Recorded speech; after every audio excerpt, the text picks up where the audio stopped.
This Good Morning Northwest Morning Sprint is brought to you by Bill's Heating and Air Conditioning. It is 6:53, time to get you ready to take on your Monday with the Morning Sprint. First voting events of the Republican presidential primary will begin with the Iowa caucuses. Sydney Charles has the details. The bitter cold sticking around today. Let's get to Allison Martinez in for Mark to tell us how cold it'll be.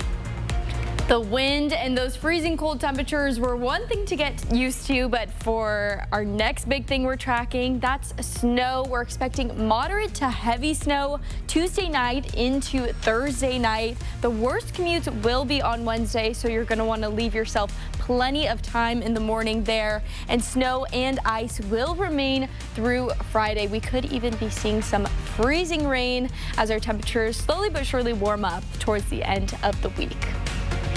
Well, these bitter temperatures are showing no mercy. Homes and businesses are feeling the effects of frozen or burst pipes, including several locations in Post Falls.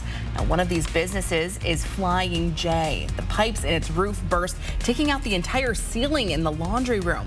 It is still without water to the entire building. The Post Falls Library also fell victim to freezing temperatures. Its pipes bursting Sunday, causing it to evacuate and close. The library is anticipating a multi-day closure. Frozen pipes were also the cause of a Spokane restaurant's early closure. The owner of Chaps put out a memo on social media yesterday morning alerting customers. The owner telling us some people had to use some plastic cups here and there, but they all made it work. Not only did customers come to eat, they came with a helping hand, offering to wash dishes or calling their own plumbers to help fix the fractured pipes. Well, when it's this cold, staying inside is preferable, but if you have to leave your house, driving can prove to be a difficult task.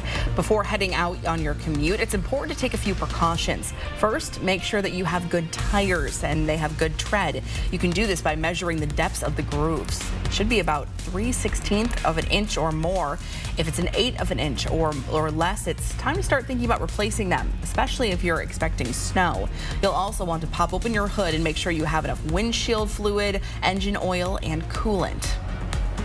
Oh, with these extremely cold temperatures in the inland Northwest, keeping your home warm can be difficult.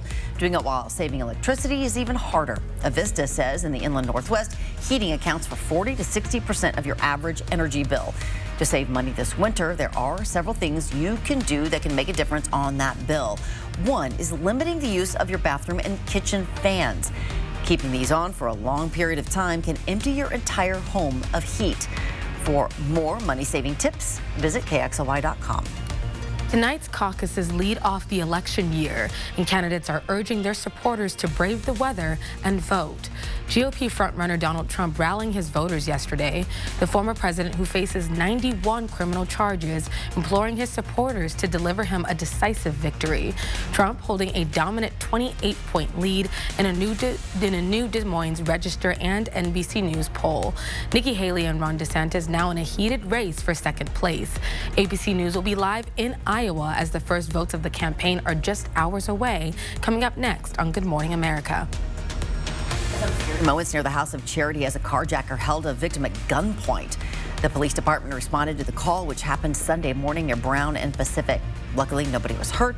The car was not stolen. Police are still searching for that carjacker. House Speaker Mike Johnson and Senate Majority Leader Chuck Schumer unveiled a new short-term spending bill that will keep the government open through the beginning of March. The two leaders made the bill public on Sunday. Schumer says that he expects to bring the new bill to the Senate as soon as tomorrow. The NFL playoffs are on KXLY tonight. That means we'll have special early editions of 4 News Now with Derek Dice at 3 and 4. And then at 5, watch the NFL playoffs as the Philadelphia Eagles travel to Tampa Bay to take on the Buccaneers in a Monday night wildcard matchup. Then catch up on all the latest news with another special edition of 4 News Now right after the game.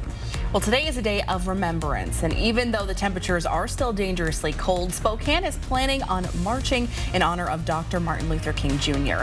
The city of Spokane will hold the annual parade in downtown Spokane. It'll start at the end of the convention center, trekking along Spokane Falls Boulevard to Washington and then down to Riverside and back up Bernard Street. The parade begins around 10 a.m. and will go until noon. You can head to our website, KXLY.com, for a full list of other events happening today in honor of Martin Luther King Jr. And we'll be right back with another check of the weather after this.